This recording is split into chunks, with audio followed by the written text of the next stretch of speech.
시청자 여러분 안녕하십니까? 필살기 고수회전 진행의 조수빈입니다. 극심하게 한쪽으로 쏠려있던 시장의 무게중심이 드디어 이동하는 지난주였는데요. 시장을 견인하던 반도체 투톱이 힘이 많이 빠졌습니다. 여전히 반도체 단기 반등의 수급이 들어오고 있지만 이전처럼 탄력적인 회복은 보이지 않는데요. 이번 지수의 반등은 새로운 곳이 아닌 묵묵히 숫자를 만들어 오던 원전 2차 전지 그리고 바이오 쪽으로 관심을 두지 않을까 싶습니다. 지난주 코스피의 선행 PER이 6.25배로 2008년 금융위기 당시 저점을 하회했습니다.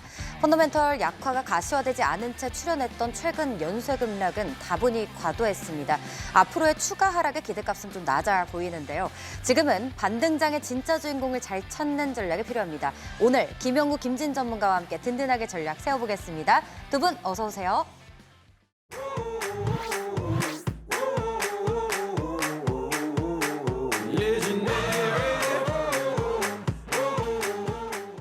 예측이 어려운 시장일수록 방향보다는 업황을 더욱더 봐야 하는데요. 지금 돈이 몰리는 곳은 어디인지, 그리고 다음 흐름은 어디서 나올지 두 전문가가 꼽은 핵심 유망 섹터와 종목까지 지금 바로 확인해 보겠습니다. 자, 먼저 김영구 전문가가 준비한 섹터 바로 만나보시죠. 네, 김영구 전문가께서는 반도체 투톱 그리고 더불어서 한화그룹주를 주목하고 계시는데요. 관련해서 어떤 종목들 가지고 오셨는지 종목들부터 짚어주시죠. 일단 반도체 투톱의 삼성전자와 하이닉스는 우리 시장의 가장 핫한 종목이잖아요. 네. 또 시장 지배력 또한 관련된 종목이다 보니까 설명이 꼭 필요해 보이고요. 또 대한민국 1등주로서 손색이 없는 실적을 보여주는 종목이 최근 들어서 좀 떨어졌단 말이에요. 네. 그래서 이런 종목들을 타점만 잘 잡으면 진짜 좋은 가격에 매수해서 큰 수익도 안겨줄 수 있는 이런 내용이기 때문에 기대가 되고 있고요. 그다음에 하나그룹주들 같은 경우는 이번에 카나다 잠수함 수주 실패로 돌아가면서 폭락이 있었단 말이에요. 이건 다시 올 수 없는 기회가 아닌가라는 생각이고, 왜냐하면 실적이 빵빵한 기업이잖아요. 네. 이런 기업들이 폭락을 했기 때문에 싼 가격에서 줍줍할 수 있는 그런 기회, 기대감 이런 것들이 충분히 생기는 자리다라고 말씀드리죠. 자, 그렇다면 본격적으로 반도체와 하나그룹주 주목하시는 이유 하나하나씩 나눠볼 텐데요. 먼저 반도체부터 얘기 나눠보겠습니다. 정말 많은 분들께서 궁금해하실 것 같은데요. 자, 일단 7일에 삼성전자가 역대급 실적을 발표를 했습니다. 영업이익은 세계 1위를 기록했는데 주가는 급락했어요. 불과 며칠 전 이 메타가 AI 클라우드 사업 컴퓨팅, 인프라 임대를 검토하겠다고 하면서 이 캐펙스 과투자 논란이 나오면서 또 반도체 주가 하락을 이끌었었죠. 그런데 마이크론의 2,500달러 규모 투자 발표가 나왔고 SK하이닉스 ADR은 청약 물량이 7배나 몰렸습니다. HBM 수요는 여전히 지속될 것이다라는 전망도 다시 나오고 있는데요. 전문가님, 시각이 너무 달라서요. 네, 시각이 지금은 많이 이렇게 서로들 네. 난타전을 벌일 때예요. 된다, 안 된다, 뭐 올라갈 거다, 떨어질 거다, 뭐 이런 내용들이 많이 나오는 시기입니다. 그래서 연구대표가 또 이걸 가지고 나왔는데요. 자, 7월 7일 날 발표된 삼성전자의 2분기 잠정 실적, 네. 사실 누가 봐도 손색이 없는 진짜 대단한 영업이익을 냈다고 보여집니다. 엔비디아가 2027년 회계년도 1분기에 발표한 내용이 535억 달러, 그러니까 우리나라 돈으로 81조 9천억 정도거든요. 네. 그 다음으로 제일 높았던 게 77조 8천억인 애플이 기록을 한 거예요. 네. 26년 1분기에. 근데 이걸 넘었잖아요. 근데 여기 89조 4천억이라고 나왔지만 네네. 실상은 상여금을 뺐기 때문에 이거지, 상여금을 더하면 100조가 넘습니다. 뭐 이런 실적을 발표했는데 주가가 떨어지니까 여러분들도 멘붕이 왔을 거예요. 근데 사실은 실적 발표하는 날은 좀 떨어져요. 그게 공통적인 견해고요. 마이크론도 실적 발표하고 나서 떨어졌어요. 맞아요. 예, 그런 개념이라고 보시면 되겠어요. 앞으로 근데 지금은요, 그런 개념보다는 레버리지와 연관된 수급에 의해서 움직이다 보니까 여러분들이 이해할 수 없는, 야, 이거 실적은 좋은데 왜 떨어졌지? 바로 레버리지 때문에 그렇습니다. 그런 내용들 때문에, 수급 내용 때문에 변한 것이지 다른 게 없어요. 그러면 지금 제일 중요한 건 글로벌 하이스케일러들이 AI 데이터 센터 건립이라든가 그에 관련된 반도체 수요 떨어졌냐? 절대 아닙니다. 지속적으로 이어져야 된다고 봅니다. D램 가격이 2분기에 58에서 63%까지 급등을 했었거든요. 어마어마한 급등이죠. 네. 3분기에는 인상률이 좀 줄어든다 그래요. 13에서 18% 정도. 근데 이게 악재입니까? 예를 들어서 완전히 급감을 하는 것도 아니고 맞아요. 올라가다 이만큼 성장을 했으니 요만큼 더 올라간다 그러니까 그게 악재로 보는 거죠. 또 여기에 메모리 3사가 담합을 해서 뭐 이거 소송이 좀 이어지고 있고 애플 같은 경우에도 고객사들한테 원가 부담을 해오니까 가격이 다 올라가 버렸죠. 그러니까 이런 구매력이 감소되다 보니까는 이런 영향들에서 종합적으로 좀 떨어지는 것 아니야. 이런 내용들이 좀 반영이 됐다라고 보여집니다. 그러나 D램뿐만 아니라 HBM, 그다음에 낸드까지 전폭적인 슈퍼사이클에는 절대 변함이 없습니다. 따라서 하반기에도 충분히 상승 추세를 이어갈 것으로 예상이 된다 말씀드리겠습니다. 네, 반도체의 펀더멘탈 그리고 모멘텀은 여전히 변한 것이 없고 오히려 더 좋아지고 있다 이렇게 긍정적인 관점을 얘기를 해주셨습니다. 자, 그렇다면 이번에는 또 한화그룹주를 주목하시는 이유에 대해서도 얘기 나눠봐야겠죠. 최근 한화그룹주가 캐나다 잠수함 수주 불발 소식에 동반 급락하는 모습을 보였습니다. 3월 초에 비하면 거의 주가가 반토막이 난 그런 상태 같은데요. 전문가님, 이 수주 불발 소식으로 실망하신 분들 정말 많이 계실 것 같아요. 근데 이 재밌는 게 있어요. 수주 불발 때문에 떨어졌다라고 얘기는 하지만 수주 때문에 기대감 때문에 올라간 것도 사실 없어요. 주가를 잘 그쵸. 보세요. 예. 맞아요. 최근 들어서 지금 몇 개월 동안 캐나다 잠수함 수주 때문에 주가가 상승을 했다? 그런 거 찾아보기 힘들 정도로 거의 없거든요.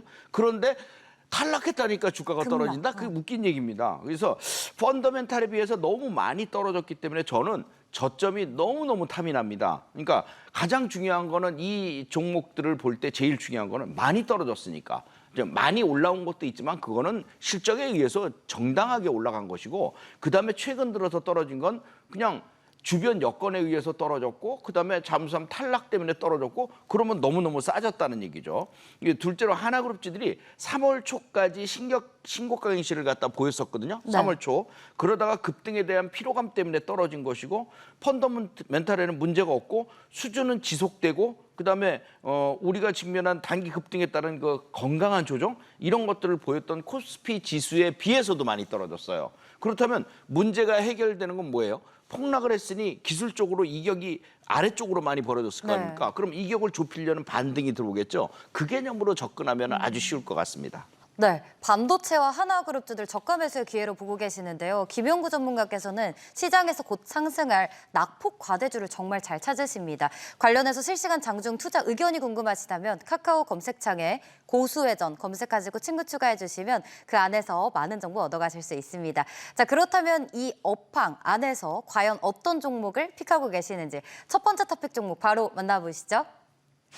네, 김용구 전문가의 첫 번째 종목은 삼성전자입니다. 삼성전자가 2분기 잠정 실적을 발표했다 앞에서 계속 말씀을 드렸죠. 최근 메타발 AI 투자 둔화 우려로 반도체 주가가 크게 흔들린 이후에 처음 나오는 대형 반도체 기업 실적이다라는 점에서 시장에 관심이 좀 쏠렸었는데요. 증권가에서는 이번 발표를 단순한 어닝 시즌이 아니라 최근 불거진 이 메모리 업황 둔화 우려 논란을 검증하는데 첫 시험대로 봤습니다. 일단 전문가님께서 실적을 어떻게 보셨을지 궁금한데요.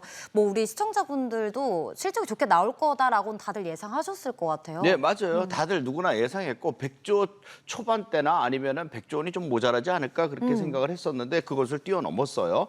자, 일단 그날 7월 7일 날 잠정 발표를 하는데 서킷 브레이커가 걸린 우리 시장을 보면 참 아이러니합니다. 2,450조 원의 그 대규모 투자 발표, 국내 투자 발표가 있었죠. 그래서 대규모 투자 후에 투자자들이 인식하는 건 그거죠. 대규모 투자하면은 당연히 돈은 많이 들어가고 그때 당시 AI 열기가 식으면 어쩔 거야? 네. 뭐 이런 시각이거든요. 불안 요소들이 있다는 얘기죠. 그다음에 아까 얘기하셨던 메타발 AI 투자 조정. 근데 메타가 안 하는 게 아니에요. 합니다. 계속적으로 맞아요. 진행을 합니다. 그러니까 그런 우려감들이 나왔는데 그게 결국은 노이즈 아닌가 이렇게 생각이 들어요. 이미 AI 전쟁은 글로벌 기업들로부터 먼저 시작이 됐고요. 이제 시작일 뿐입니다. 천문학적인 비용을 낮추면서 진행을 하느냐라는 그런 관점에서의 모습이지 우리 삼성전자 입장으로서 보면 장기 공급을 많이 했거든요. 5년짜리요. 5년짜리 장기 공급을 많이 했는데 그것이 바로 증명해 주는 겁니다. 예전에는 장기 공급 때문에 망가진 적이 많아요. 장기 공급 계약을 했다가 취소를 해버리는 거죠. 근데 이번엔 취소하면 페널티를 엄청 많이 묻니다. 그러니까 취소를 할 수가 없어요. 그러니까 이거는 픽시드 될 수 있는 자료들이다라고 생각을 하시면 되고 올해 영업이익이 372조 원에 이를 것이라는 추정이 나오고 있는데 어마어마한 겁니다. 빅테크들과 비교해서도 전혀 밀리지 않는 상태예요. 그러면 그것에 대비해서 봤을 때는 엄청나게 저평가돼 있고 사실은 지금 우리가 흔히 비교하는 게 마이크론과 많이 비교를 하는데 네. 마이크론에 비해서도 PER로 비교를 했을 때도 훨씬 저평가돼 있다는 얘기들이 많이 나오고 있잖아요. 맞아요. 근데 그런 상태에서 제일 중요한 거는 바로 이런 겁니다. 삼성전자가 드디어 HBM4를 갖다 납품하기 시작했다는 거죠. 이런 기록적인 상황을 마주하게 될 것이고 HBM이 앞으로는 발전하면서 HBF까지도 상당히 진전이 될 거예요. 네. 그러면 빅테크들이 긴장하는 순간이 올 건데 그 긴장하는 순간은 지금도 줄 서서 하고 있지만 앞으로도 그렇게 될 겁니다. 처음엔 GPU, TPU 이런 것들이 메인 CPU다 보니까 그 옆에 HBM이 그냥 곁다리로 붙어 있는 상태였지만 이제는 그것이 완전히 GPU, CPU를 완전히 압도하는 이런 스케일을 보이고 있다는 거예요. 거친 반란이 일어날 수 있다는 거고 그다음에 바꿀 수 없는 상황이 도래될 수도 있어요. 이게 무슨 얘기냐면 네. 메모리가 GPU를 거의 잡아먹을 수도 있다. 오. 이런 개념들도 생각할 수 있어요. 단 하나 여러분들에게 너무 조급증만 내지 않으시면 됩니다. 급하게 생각하지만 않으면 됩니다. 그러니까 대세는 확실하니까 코앞에 손익만 놓고 아이동바동 할 필요는 전혀 없다. 반도체 투자라는 게 좀 더 먼 거리를 갖다 두고서 보는 것이 투자 전략에도 굉장히 도움이 많이 됩니다. 건강한 투자하시기 바랍니다. 네, 반도체 투톱 보유하신 분들 지금 꽤 많이 고민이 되실 거고 마음이 아프실 수도 있는데 장기적인 관점으로 좋을 것이다라는 또 조언까지 주셨네요. 자, 그런 가운데 삼성전자의 아픈 손가락으로 불렸던 이 삼성전자 파운드리 사업부가 지난달 월 기준 흑자를 낸 것으로 확인이 됐습니다. 그동안 TSMC에 밀려서 좀 저조한 성적을 보였었는데요. 파운드리 사업부가 월간 흑자를 기록한 것은 2023년 이후 처음이고요. 또 3분기에 분기 기준 흑자 전환도 유력할 것이다라는 얘기까지 나오고 있죠. 네, 맞아요. 근데 이 세상에 TSMC를 따라잡을 회사가 있을까라고 질문하면 아무도 없다고 지금은 현재는 얘기를 합니다. 네. 과연 2, 3년 후에도 그 얘기를 할까? 나는 그 생각이 들어요. 삼성전자를 좋게 보는 연구대표가 좋게 보는 이유 중에 하나는 이 미운 오리 새끼가 결국 100조가 될 거다라고 보는 거고 파운드리 사업 부분의 흑자 전환이 이번에 이루어졌습니다. 자그마치 14년 동안 적자를 보던 회사예요. 네. 어마어마한 빚에 휘달리면서 힘들었었는데 이제 진짜 하늘에서부터 빚이 내려오기 시작했어요. 그게 테슬라가 먼저 시작을 했고요. 그다음에 엔스로픽이나 메타 이런 기업들이 삼성 파운드리와 손을 잡겠다고 막 달려오고 있는 상황이거든요. 네. 그러다 보니까 6월에 흑자 전환이 됐죠. 월간 흑자 전환이 됐고요. 3분기부터는 완전히 흑자 전환이 시현될 것으로 보여지고 있어요. 자, 봐봐요. 메모리, 비메모리, 로직, 패키징 수율 뭐 이런 것들이 결국 높아짐으로 인해서 만년 적자에서 흑자로 전환이 되는 그런 순기능을 보여주고 있는데요. 파운드리 특성상 생산량이 늘어날수록 학습 효과라든가 결함 데이터들이 쌓이거든요. 네. 결함하는 그런 내용들을 줄이게 되면 결국은 그건 바로 돈이 되는 거거든요. 흑자가 되는 것이고 이 수율 증가가 결국 수익 증가로 이어진다. 이렇게 생각을 해주시면 되겠고요.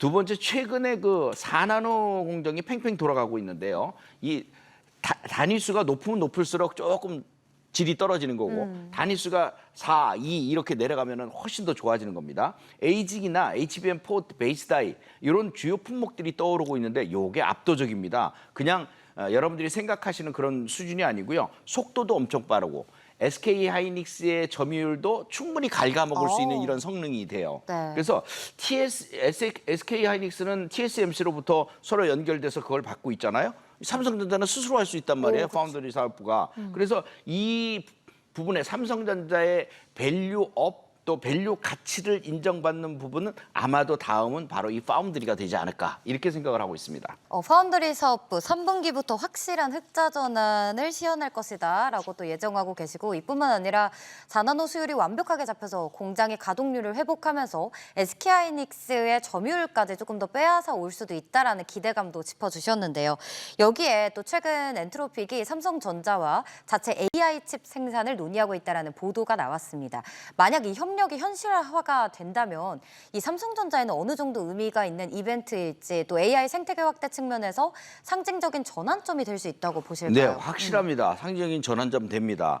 지금 이 AI 시대에서 제일 문제가 뭐냐면 어느 모델이 더 똑딱하지? 뭐 네. 이거였었거든요. 그런데 이제 어떤 모델을 AI를 가장 싸게 만들 수 있고 가장 많이 돌릴 수 있느냐 이걸로 바뀌고 있어요. 처음에는 그냥 뭐 누가 똑똑하냐 이거였었는데 이제 세분화돼 가고 있다는 얘기죠. 그래서 클로드를 만든 엔트로픽이 자체 AI 칩 개발에 착수를 했고 그 제조 파트너사로서 삼성전자를 후보군에 올랐다는 얘기인데 아직 픽시드된 거는 아니에요. 네. 협의를 하고 있는 건데 만약에 AI 기업들이 다 같이 자체 칩을 띄워주는 진짜 이유가 뭐냐? 천문학적인 돈 때문에 그래요. 돈이 많이 드니까 그걸 비용을 줄이기 위해서 자기네들이 개발하고 그런 구조에 맞춘다는 거죠. 이제 이런 내용들이 아마 자기네들이 필요한 칩을 만들어 달라라는 그런 개념들이 앞으로도 많이 생길 겁니다. 직접 설계하면 불필요한 설계 능력이나 내가 필요 없는 것들은 없애버리니까 결국 전력이나 추론 비용이 줄어드는 거거든요.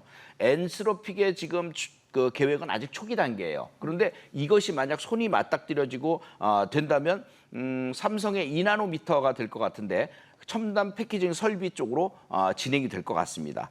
그럼 TSMC가 사실 포화 상태거든요. 네. 이 포화 상태라서 결국 삼성과 손을 잡을 수밖에 없지 않을까라고 생각을 하고 있어요.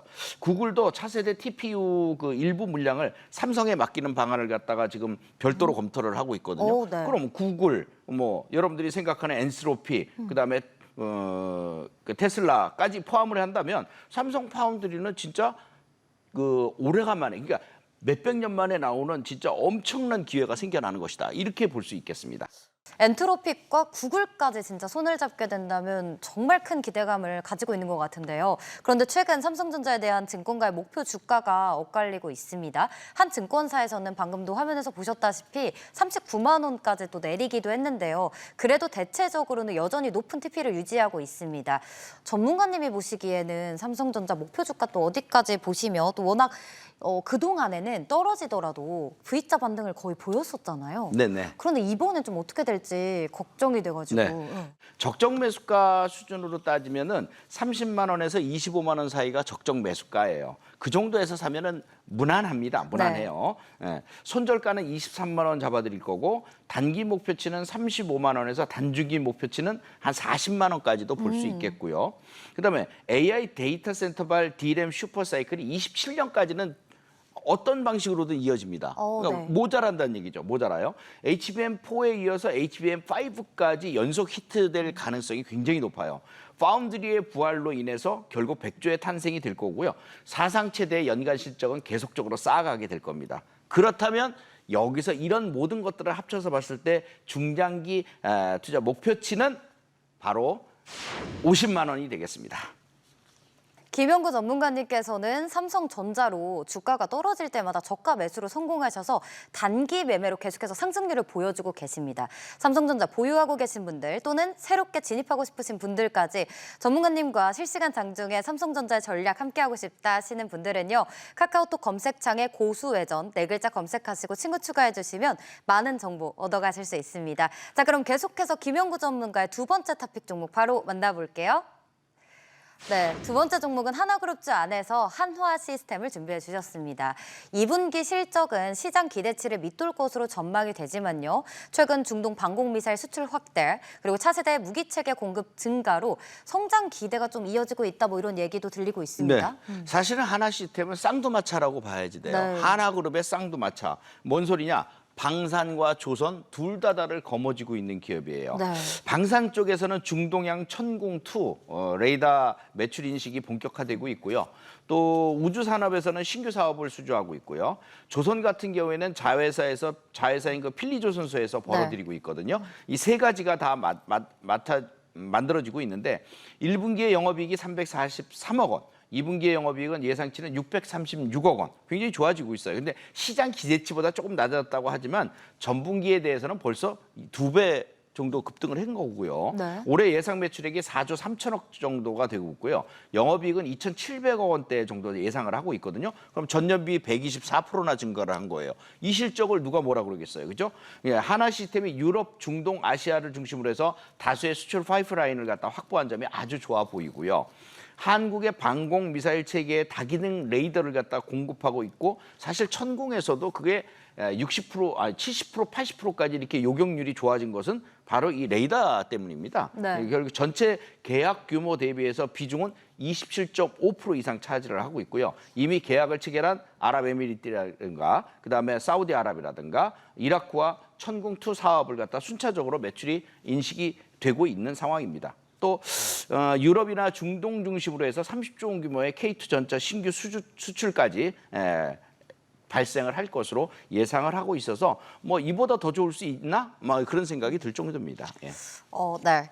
영업이익만 놓고 보더라도 전년 대비 무려 120%가 넘게 상승을 했고 또 여기에 방산, 조선, 우주까지 다 겹쳐 있다고 합니다. 그런 가운데 캐나다 연방정부가 차세대 잠수함 도입 사업의 최종 우선 협상 대상자로 독일의 티센크루프 마린 시스템즈가 낙점이 됐죠. 이 뉴스가 나오자마자 그날 하나오션이 20% 넘게 급락하는 모습을 보였습니다. 그럼에도 불구하고 이 잠수함 전투체계 분야에서 한화 시스템을 계속해서 좋게 보시는 걸까요, 정말? 네, 맞아요. 왜냐하면 이번 잠수함 수주 탈락은요 단순한 탈락이 아니에요. 예비 공급업체 지위 확보 반전의 실마리가 네. 불씨가 남아 있어요. 그래서 캐나다에서 캐나다 발주하는 시스템에서 단계별 분할 발주라고 지금 돼 있거든요. 정확히 보시면 네. 원문에 보면 그렇게 돼 있어요. 그러면 결국 캐나다 총리가 향후 도입 물량을 갖다가 체크를 하는데 2년 내내 기간이 있거든요. 본계약까지. 이 2년간의 기획인데 거기서 독일이 잘 못했다. 네. 쉽게 얘기해서 이행을 잘 못하고 납기도 못 맞춘다. 그럼 하나오션이 바로 치고 들어갈 수 있어요. 그런 조건이기 때문에 너무 지금 뭐 탈락됐다고 너무 이렇게 어려워할 필요는 없고요. 우리나라가 방산 쪽에서는 납기를 맞추는 최고의 나라입니다. 그러니까 납기는 기가 막히게 막힐 수 있을 거라고 보여지고 오히려 그 사이를 치고 들어간다면 오히려 우리가 적임자가 될 수 있겠다 이런 생각이 듭니다. 그래서 역대 최대의 경제적인 파급 효과도 불구하고 하나의 오션이 사실은 유리한 고지를 차지하고 있는 것은 사실이에요. 떨어졌다고 실망할 필요가 전혀 없습니다. 조선 쪽과 방산 쪽 모두 해피한 수주가 이어지고 있고 이거 아니래도 잠수함 아니래도 진짜 제대로 뜰 수 있는 그런 기업이다 이렇게 볼 수 있겠습니다. 자, 그렇다면 하나 시스템 가격 전략을 또 봐야겠죠. 3월 초 이후로 하락세를 지금 피하지 못하고 있습니다, 전문가님. 네. 최고치를 찍은 게 얼마냐? 18만 4천 원입니다. 그리고 4개월 동안 폭락을 무려 했는데요. 7만 원 선까지 떨어졌어요. 그러면 18만 원짜리가 7만 원이면 무지하게 떨어진 거죠. 네. 기업 가치가 훼손된 게 아닙니다. 기업 가치는 그대로고 성장성도 그대로고 실적도 너무너무 좋아요. 그거에 비해서 너무 많이 떨어졌다. 이거는 이제 예를 들어 삼성전자나 하이닉스가 막 가는 동안 네.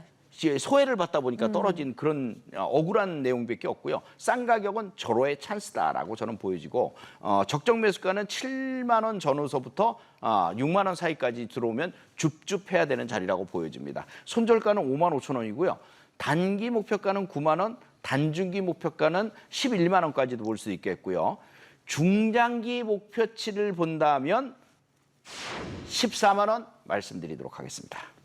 실시간 장중에 한화 시스템의 매매 전략이 궁금하신 분들, 또 전문가님께 궁금증이 있으신 분들은 카카오 검색창 고수회전 검색하시고 친구 추가해 주시면 그 안에서 많은 정보 얻어가실 수 있습니다. 자, 이번에는 김진 전문가가 시장에서 주목하고 있는 섹터 바로 만나볼게요. 네, 김진 전문가께서는 건설주를 주목하고 계십니다. 자, 어떤 종목 가지고 오셨는지 전문가님 먼저 종목들 짚어주시죠. 자, 이 올해 들어서 건설주들이 실적 호전과 함께 원전 건설 그리고 중동 재건 기대감 등의 최소 2배에서 8배까지 급등을 했었는데요. 그런데 대부분 4월과 5월 고점 대비 반토막이 난 상태입니다. 즉, 잘 조정받았다는 점이고요. 네. 또한 원전 건설과 중동 재건에 대한 기대감은 여전히 살아 있으며 거기에다가 6월 말에 발표된 3대 메가 프로젝트라는 새로운 모멘텀까지 확보했다는 측면에서 상당히 관심이 필요한 시점이라고 말씀드릴 수가 있겠습니다. 앞서도 잠깐 얘기해 주신 것처럼 이재명 대통령이 반도체와 AI 등 3대 메가 프로젝트를 지원하기 위해서 전력, 용수 등 이 핵심 인프라를 선제적으로 확보하겠다 이렇게 공언을 했습니다. 그 가운데 이 건설주가 또 수혜주로 시장에서 큰 주목을 받고 있는데요. 전문가님 발표한 당일에 막 두 자릿수 대 급등하는 건설주들이 모습을 보였습니다. 메가 프로젝트에 대한 수혜감 계속 기대를 해도 괜찮을까요? 네, 저는 충분히 기대해 볼 만하다고 판단하고 있습니다. 있습니다. 이번에 그 정부가 발표한 3대 메가 프로젝트의 그 핵심은 바로 네. 반도체와 피지컬 AI 그리고 바로 AI 데이터 센터입니다. 그런데 이 프로젝트들이 실질적으로 가동이 되려면 가장 먼저 필요한 것이 전력과 용수, 그리고 산업단지 등과 같은 이 기반 인프라입니다. 예, 정부도 이번 발표에서 전력과 용수뿐만 아니라 이런 모든 부분들을 선제적으로 공급하고 또 인허가를 신속하게 지원하겠다고 공식적으로 밝혔습니다. 즉, 첨단 산업 육성의 출발점이 건설과 인프라 투자라는 그런 의미가 되겠는데요. 네. 여기에다가 AI 데이터 센터가 늘어나게 되면 송전망과 변전소 그리고 냉각 설비, 초과압 전력망 구축 등이 함께 필요하고요. 반도체 생산시설 확대 역시 대규모 산업시설 공사가 필요하게 됩니다. 또 정부가 원전 확대와 그 전력 인프라 확충을 병행하고 있는 만큼 원전 EPC 경험이 있는 이 건설사들에게도 긍정적인 환경이 만들어질 가능성이 높다고 하겠습니다. 김진 전문가님께 직접 궁금증 해결하고 싶다 하시는 분들 카카오 검색창에 고수회전 검색하시고 친구 추가해 주시면 많은 정보 얻어가실 수 있습니다. 자, 그렇다면 건설주 안에서 현재 보고 계시는 종목은 어떤 종목인지 첫 번째 종목부터 만나보시죠. 네, 첫 번째 토픽은 삼성물산입니다. 건설주가 정부의 메가 프로젝트 수혜주로 주목받고 있습니다. 삼성전자의 또 지분을 보유한 삼성물산 또한 투자자들의 큰 관심을 받고 있는데요. 호남권 반도체 클러스터 조성이 이 삼성물산의 장기적인 좀 사업 기회로 작용할 수 있을까요, 전문가님? 네, 그렇습니다. 삼성이 최근에 발표한 이 호남권 425조 규모의 투자 계획은 삼성물산에 있어서 네. 향후 10년 이상을 책임져 줄 수 있는 그런 장기 성장 기회가 될 것으로 보고 있습니다. 이번 투자의 그 가장 큰 핵심은 바로 광주에 약 400조 원을 투입을 해서 반도체 팹 2기를 건설하고요. 해남에는 대규모 AI 데이터 센터를 구축하는 것이 되겠습니다. 반도체 공장과 AI 데이터 센터의 건설은 일반 건축과 다르게요. 고도의 정밀 시공 능력과 철저한 보안성이 요구되는 이 하이테크 건설 부분의 최정점 영역이라고 할 수 있습니다. 삼성물산은 그동안 이 삼성전자의 국내의 핵심 반도체 생산 라인을 전담 구축하면서 세계 최고 수준의 하이테크 시공 트랙 레코드를 축적해 온 바가 있습니다. 따라서 이번 호남권 클러스터 인프라 구축 역시 이 삼성물산이 이 캡티브 물량으로 그 독점할 가능성이 매우 크기 때문에 이는 고부가가치 수주 잔고의 비약적인 확대로 이어지게 될 것입니다. 결론적으로 계열사의 그 대형 첨단 인프라 투자에 따른 수혜를 고스란히 누리면서 그에 따른 장기적인 실적 개선을 기대해 볼 수 있겠다는 판단입니다. 네, 메가 프로젝트도 정말 큰 기대가 되지만 또 하나 이 중동의 재건 수요 기대감 역시 삼성물산의 상승 모멘텀이다라고 볼 수가 있겠는데요.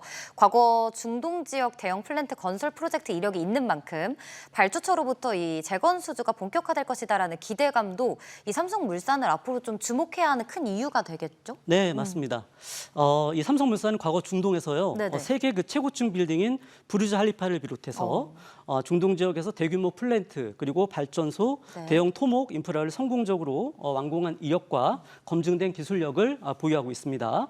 이로 인해서 중동 발주처들과 수십 년간 쌓아온 이 탄탄한 신뢰관계는 향후 중동 재건 사업이나 이 프로젝트에 입찰을 할 경우에 우위에 설 수 있는 그 경쟁력 포인트로 작용할 수 있을 것으로 보입니다. 네. 특히 그 최근 원자재 공급망 불안과 또 지정학적 리스크 속에서도 선제적인 그 재고를 확보 전략을 통해서 리스크 관리 능력까지 입증을 한 바가 있습니다.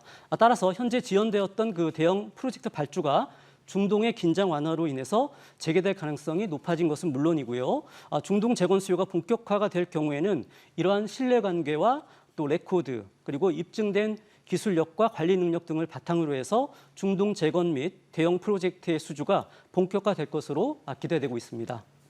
전문가님 가격 전략 어떻게 가져가는 게 좋을까요, 이 종목? 네, 매수가는요. 당장 내일 시초가부터 37만 원까지 1차 매수를 해주시면 되겠고요. 네. 눌림이 나올 수 있습니다. 그러면은 35만 원 전후까지 2차 매수를 해주시고요.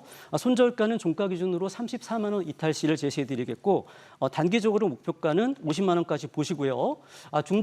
중장기적으로 봤을 때는 삼성전자의 지분 5.1%를 보유하고 있다는 것, 그거에 따른 그 지분 가치와 주주환원의 그 확대 가능성 그리고 호남권 반도체 클러스터 이 조성에 따른 건설 부분의 장기적인 실적 기대감까지 반영을 했습니다. 그래서 삼성물산의 중장기 목표가는 60만 원 제시해드리겠습니다. 건설주에 지금 관심 있으신 분들은 실시간 장중에 김진 전문가와 함께 할 수 있는 방법 안내해 드릴 텐데요. 카카오 검색창에 고수회전 검색하시고 친구 추가해 주시면 많은 정보 실시간으로 얻어가실 수 있습니다. 자, 계속해서 건설주 안에서 전문가님이 바라보고 있는 두 번째 종목 바로 만나보겠습니다. 네, 두 번째 토픽은 DLENC입니다. 국내 건설업계 올해 1분기 실적 가운데 가장 주목받은 기업이 바로 이 DLENC였는데요. 1분기 영업이익이 전년 동기 대비 94% 넘게 증가하고 순이익은 무려 429%나 급증을 했습니다. 증권가에서는 2분기 영업이익 역시 시장 기대치를 상회할 것이다라고 추정을 하고 있는데 전문가님 이렇게 큰 이익을 보일 수 있었던 배경은 뭐라고 보실까요? 네, DLENC의 그 영업이익은요, 2분기 영업이익은 그 네. 시장 컨센서스가 1,191억 원이 예상이 됐는데 증권가에서는 이보다 9.4%가 좀 높은 1,303억 원으로 추정하는 보고서가 나오기도 했습니다. 네. 그 이유는 바로 그 플랜트 부분 그리고 DL건설의 매출 감소 영향으로 총 매출액이 두 자릿수 정도 감소가 예상이 되지만 DLENC와 DL건설 모두 주택 그리고 건축 부분에서의 그 원가율의 안정화로 인해서 YOY 마진 개선으로 이익 감소는 제한적인 것으로 파악되었기 때문입니다. 특히 타사 대비 압도적으로 빠른 공정 촉진 덕분에 1분기 주택 부분 매출 총이익률이 무려 20%에 달했는데요.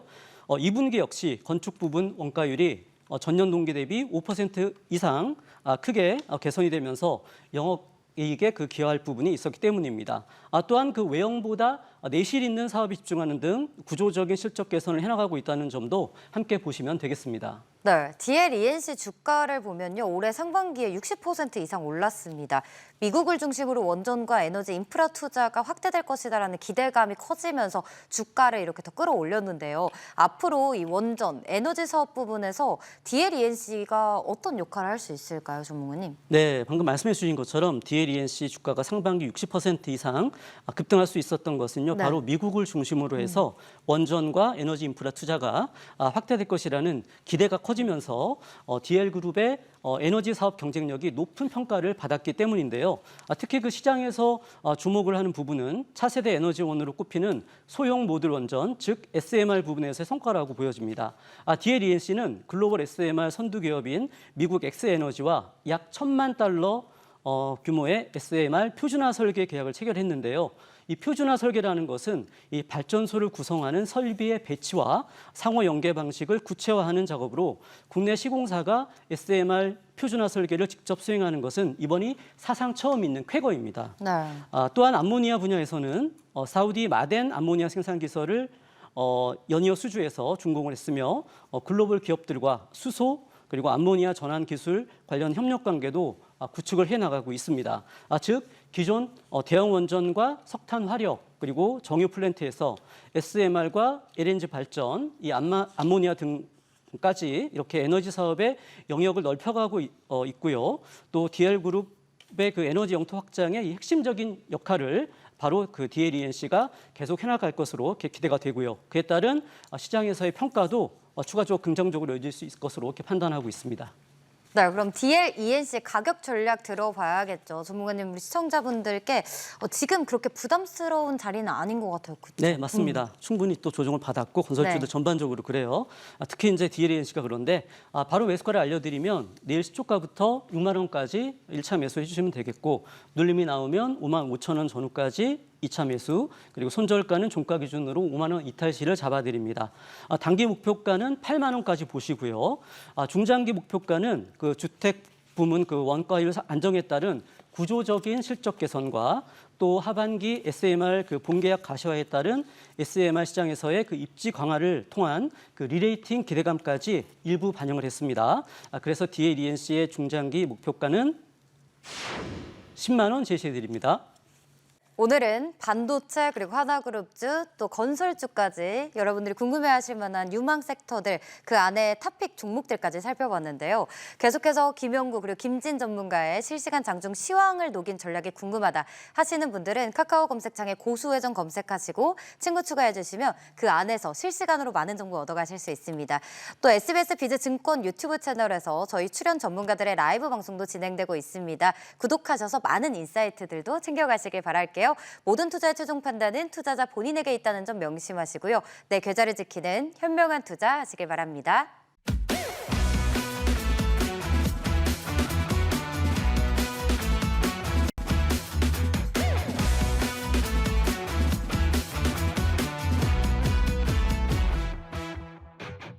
국내 증시에서 주목해야 할 핵심 종목을 전문가의 시선으로 짚어보는 시간입니다. 오늘 여러분들께 두 전문가님께서 관심주 준비를 해주셨는데요.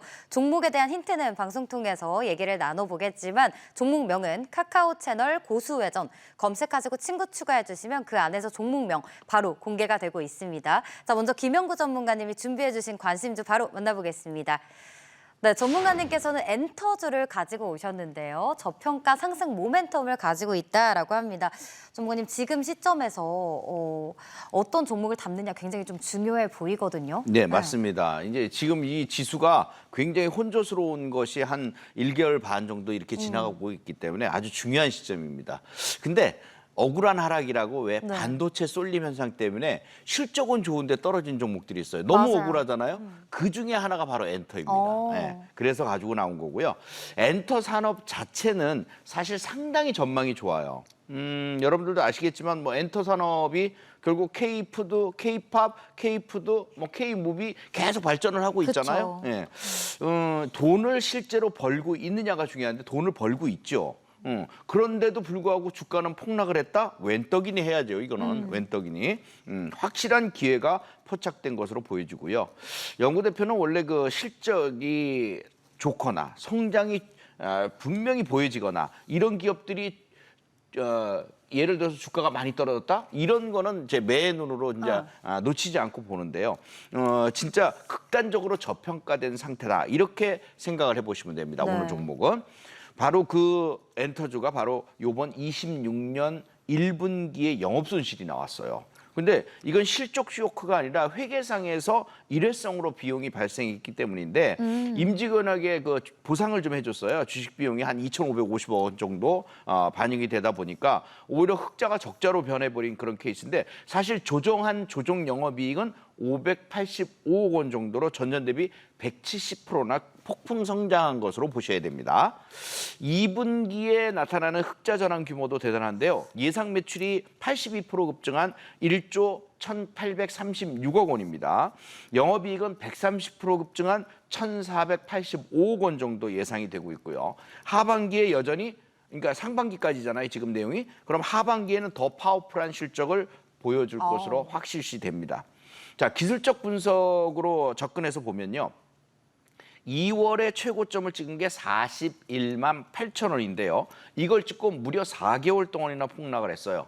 그래서 저점 찍은 게 17만 2천 원이거든요. 그럼 반토막 이상 떨어진 거 아니에요? 무지하게 떨어진 거죠. 근데 실적이 나빠서 기업이 나빠서 뭔가를 잘못해서 그런 게 아닙니다. 업종 전체가 그냥 수몰되듯이 떨어졌기 때문이거든요. 엔터주 자체가 다 같이 떨어졌어요.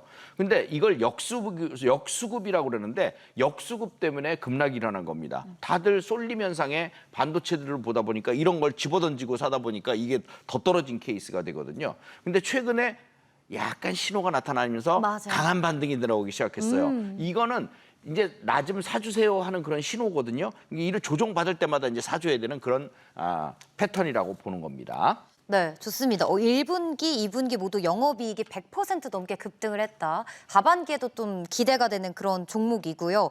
일단 반도체 수급 쏠림으로 좀 확실하게 지금 저가 매수할 수 있는 기회다라고 얘기를 해주셨는데 가격 전략 좀 자세하게 알려주시죠. 제가 이거부터 말씀드리죠. 좋은 종목은 한 방에 사지 말아라. 가물치처럼 한 방에 물어버리면 안 된다. 그래서 가격을 너무 싸게만 사려고 생각하지 말고 여러 날에 걸쳐서 장중 저점마다 꾸준히 매집하는 전략이 제일 중요하다라는 내용들을 알려드립니다. 그리고 또 여러분들이 애초에 매수를 하면 매수가보다 더 싸게 살려고 노력하는 부분들이 있는데 어떤 경우에는 그거보다 더 높아지는 경우가 있어요. 그러면 이걸 사야 돼 말아야 돼 망설이는 분들이 있는데 그걸 불타기 매수라고 합니다. 더 주고 사야 되는 거죠. 그러니까 주가가 앞으로 고공행진을 할 거라면 불타기 매수도 불사해야 되는 그런 종목이라는 겁니다. 적정 매수가 말씀드릴게요. 23만 원에서 21만 원 사이 여기에서는 여러분들이 매수할 만한 좋은 기회가 되겠고요. 손절가는 19만 원, 단기 목표치는 26만 원 잡아드리고 단중기 목표치는 30만 원을 잡아드립니다. 근데 진짜 중요한 건 이 종목이 올라갈 수 있는 자리인데 지난번 고점이 41만 8천 원이라고 그랬죠. 중장기 목표치가 바로 40만 원까지 볼 수 있는 내용이 되겠습니다. 오늘 엔터주 준비를 해주셨고요. 영업이익이 어마어마합니다. 세 자릿수대 급등을 보이고 있고 반도체 수급 쏠림이 점차 해소가 되고 있는 그런 시장입니다. 엔터주 안에 종목 명이 궁금하신 분들 카카오 채널 고수회전 검색하시고 친구 추가해 주시면 그 안에서 바로 종목명 공개가 되고 있고요. 실시간 전략까지 함께 하실 수 있습니다. 자, 이어서 김진 전문가가 직접 고른 관심주 화면 통해 바로 만나보겠습니다. 관심주도 건설 쪽을 준비를 해주셨습니다. 네. 어떤 종목인지 우리 시청자분들을 위해서 힌트 먼저 주시죠. 네, 사실 제가 이제 이 건설 쪽이 네. 충분히 조정을 잘 받았고 모멘텀도 좀 여러 가지가 있기 때문에 은근히 생각보다 훨씬 큰 수익을 좀 괜찮은 수익을 네. 볼 수 있을 그 시점이기 때문에 오늘은 건설주를 관심 종목으로도 갖고 왔습니다. 종목명은 뭐 제가 공개할 수는 없고요. 네. 이 회사를 가져온 이유를 사업 부문별로 크게 세 가지로 정리를 좀 해드리겠습니다. 첫 번째는 바로 원전 부분인데 신월성 1, 2호기와 그 신한울 1, 2호기 등 국내 원전 시공 그 이력을 보유를 하고 있고요. 또한 팀코리아의 베트남과 사우디 원전 프로젝트 참여가 기대가 되고 특히 이 베트남에서 20년 이상 이 축적된 그 수행 경험과 현지 네트워크를 기반으로 수주 경쟁력을 보유하고 있기 때문에 아주 기대해 볼 만한 상황이라고 할 수 있겠습니다. 두 번째는 재건 부분인데 2017년에 그 아랍에미리트 루아이스 화재 복구 공사에 그 원 시공자로서 수주한 이력 등 이 중동 지역 전역에 걸쳐서 시공 트랙 레코드를 보유하고 있기 때문에 향후 그 중동 재건 사업 발주 시에 원 시공자 지위를 바탕으로 수주 가능성이 매우 클 것으로 또한 기대가 되고 있습니다. 자, 마지막으로 세 번째는요. AI 데이터 센터 부분인데요. 2010년부터 LG U+라든지 하나금융그룹 그리고 네이버의 춘천 그리고 세종센터 등 10개 이상의 그 데이터 센터 레퍼런스를 보유하고 있으며 현재 진행 중인 데이터 센터 프로젝트는 고양, 파주 그리고 세종 등 총 3건에 있고요. 그리고 또 올해 하반기 중에는 일산과 그 부산에서 추가로 2건을 착공할 계획으로 하반기에만 총 120메가와트 금액으로는 약 1조 원에 육박하는 신규 수주를 기록할 것으로 보입니다.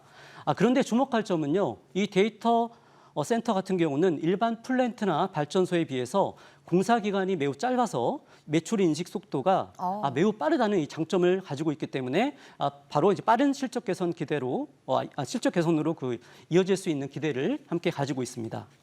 네, 원전과 재건 수주 기대감 그리고 가장 좀 눈에 귀에 들어왔던 건 데이터 센터에 10개 이상의 레퍼런스를 보유하고 있다. 이 부분이 이제 빠른 실적 개선 기대감까지 이어질 수 있을 것 같은데요. 종목명이 더욱더 궁금해지는데 일단 가격 전략 한번 짚어주시죠. 네, 매수가는 바로 내일 시초가부터 3만 원까지 1차 매수 그리고 눌림이 나오면 2만 7천 원 전후까지 2차 매수를 해주시면 되겠습니다.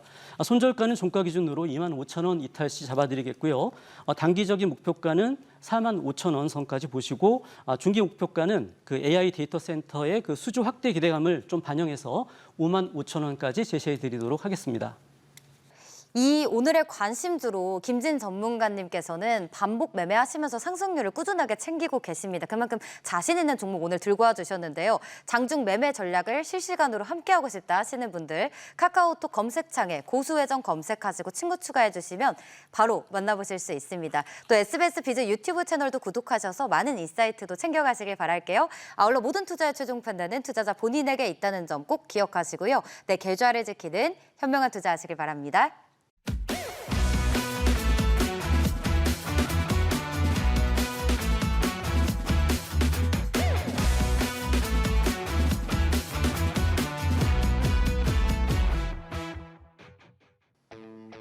변동성 장세 흐름이 지속되면서 이 장단 맞추기가 어려운 시장이 계속되고 있습니다. 결국 어려운 구간을 넘어가고 있고요. 수급적인 문제도 점차 해소되고 있는 그런 흐름인 건 맞는 것 같은데요.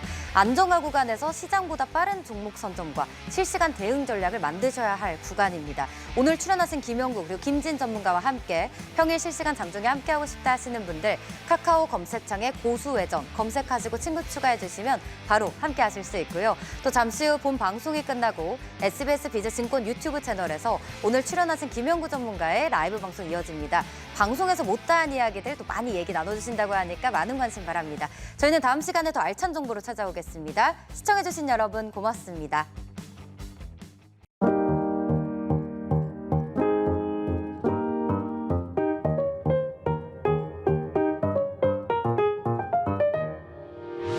의견 있는 경제 채널 SBS 비즈